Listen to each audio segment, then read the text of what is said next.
plus après la fin de la guerre froide et l'émergence d'un monde dit multipolaire,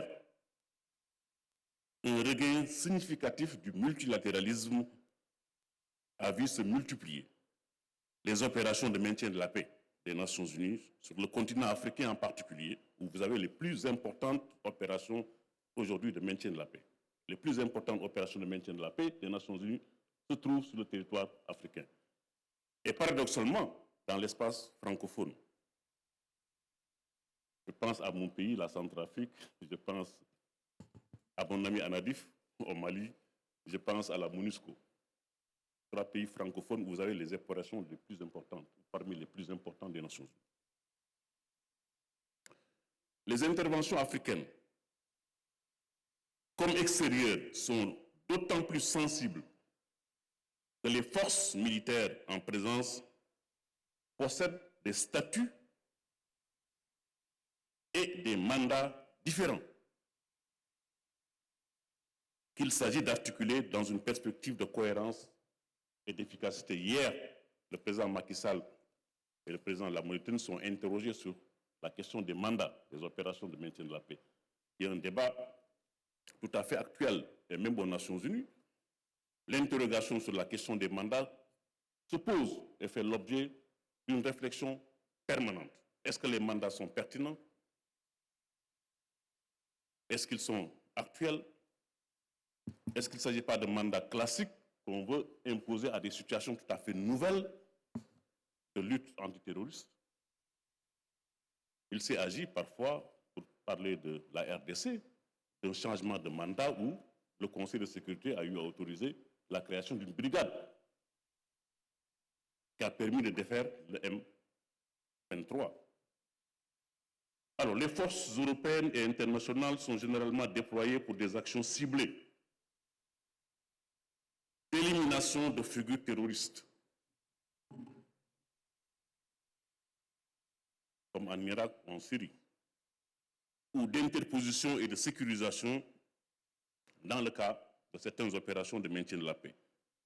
Elles peuvent néanmoins être perçues dans le même temps comme des forces d'occupation. C'est une perception.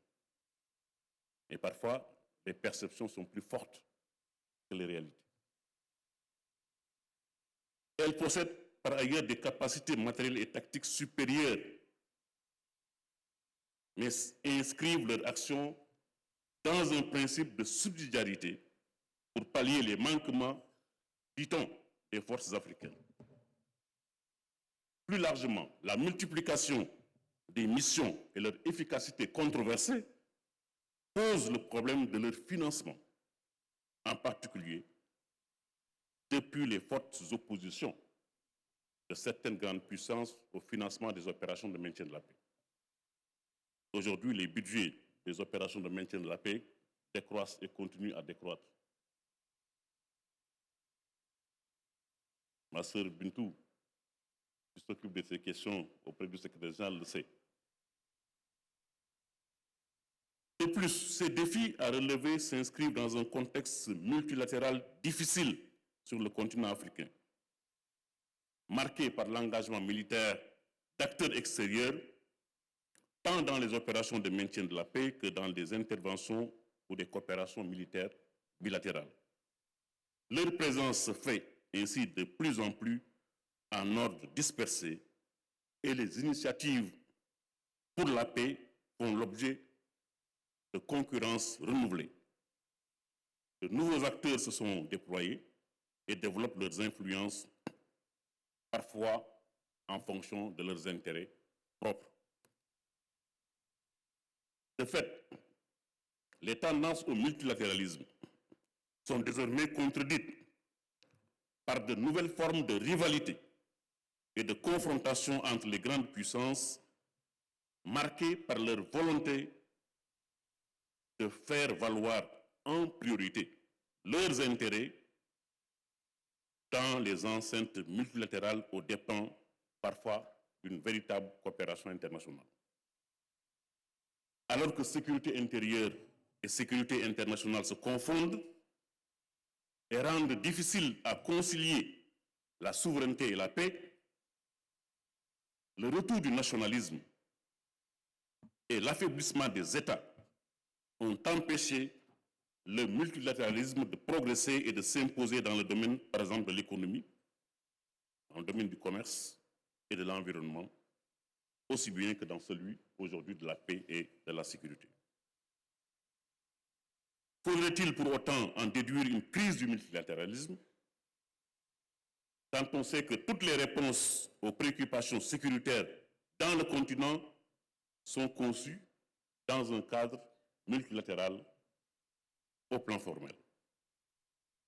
Les outils multilatéraux tirés de la doctrine westphalienne de l'État souverain, de l'article 2 de la Charte des Nations Unies, ainsi que de son corollaire dans le maintien de la paix, la doctrine Capstone, sont-ils réellement adaptés à la nature complexe des conflits internes qui assaillent le continent et exposent les missions de paix comme cible aujourd'hui dans presque tous les théâtres d'opération du continent?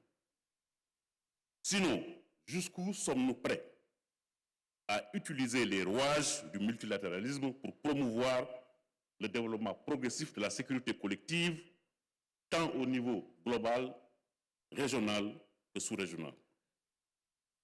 En effet, du Sahel à la République centrafricaine, en passant par la RDC, la Somalie, la Libye, toutes les solutions projetées relèvent d'un cadre multilatéral porté par des organisations internationales, Nations Unies, Union africaine, ou sous l'égide d'États souverains à la recherche d'efficacité et de plus grande liberté dans le choix des moyens de réponse.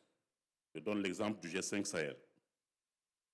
L'action pour la paix, initiée par le secrétaire général des Nations Unies, aujourd'hui endossée par 150 États, comme du reste les recommandations de revue stratégique, dont celle du général Carlos Alberto dos Santos Cruz, participent de cet élan de réadaptation des missions de paix à leur contexte pour en améliorer les performances et protéger aujourd'hui les casques bleus.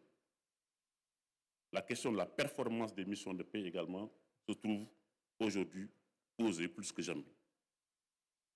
Il y a bel et bien une prise de conscience théorique quant à l'impératif d'un ajustement. Mais sommes-nous réellement prêts à franchir le pas avec l'adoption de mesures juridiques, politiques, stratégiques, ainsi qu'une coordination opérationnelle appropriée? Avons-nous réellement tiré les leçons des crises résolues en Côte d'Ivoire, par exemple? Parce que les missions de paix aussi, elles ne sont pas éternelles, elles sont faites pour être fermées. Avons-nous réellement tiré les leçons des crises résolues en Côte d'Ivoire, des crises résolues au Libéria, en Sierra Leone, ou des crises évitées, par exemple en Gambie, il y a 2 ou 3 ans, au Soudan? Avons-nous réellement tiré les leçons de ces crises pour davantage informer notre manière d'opérer aujourd'hui? La question des conditions et des modalités de décentralisation de la sécurité collective, ainsi que les besoins de rationalisation du foisonnement d'initiatives multilatérales, appellent des réponses urgentes si l'on souhaite tirer profit des avantages comparatifs dans une démarche de complémentarité positive. Le chapitre 8 de la Charte des Nations Unies et les cadres de coopération avec, par exemple, l'Union européenne, l'Union africaine, offrent des cadres de coordination politique à prolonger davantage au niveau opérationnel, y compris dans le cadre du commandement conjoint, concerté ou harmonisé. L'exemple du G5 Sahel est là. Dès lors, comment assurer l'institutionnalisation de la coordination ou l'harmonisation des initiatives multilatérales compte tenu des intérêts en concurrence? Il faut bien rappeler que cette concurrence n'est pas seulement le fait d'États, ou d'organisations internationales, mais aussi elle est le fait de la diplomatie non gouvernementale. Parce qu'il y a beaucoup d'acteurs internationaux, ce ne sont pas seulement les États. À l'évidence, et je vais en terminer là, la nature complexe des limites de la paix et de la sécurité en Afrique, la nature des acteurs en présence, y compris les acteurs non étatiques, de plus en plus influents, de plus en plus importants, de plus en plus nombreux, et la fragilité de la plupart des États affectés implique, de mon point de vue, une redéfinition des priorités dans l'ordre des réponses multidimensionnelles compte tenu des défis de mobilisation de ressources propres au continent. Voilà, chers amis, autant de problématiques qui doivent retenir notre attention dans notre exercice de ce matin. Je vous remercie.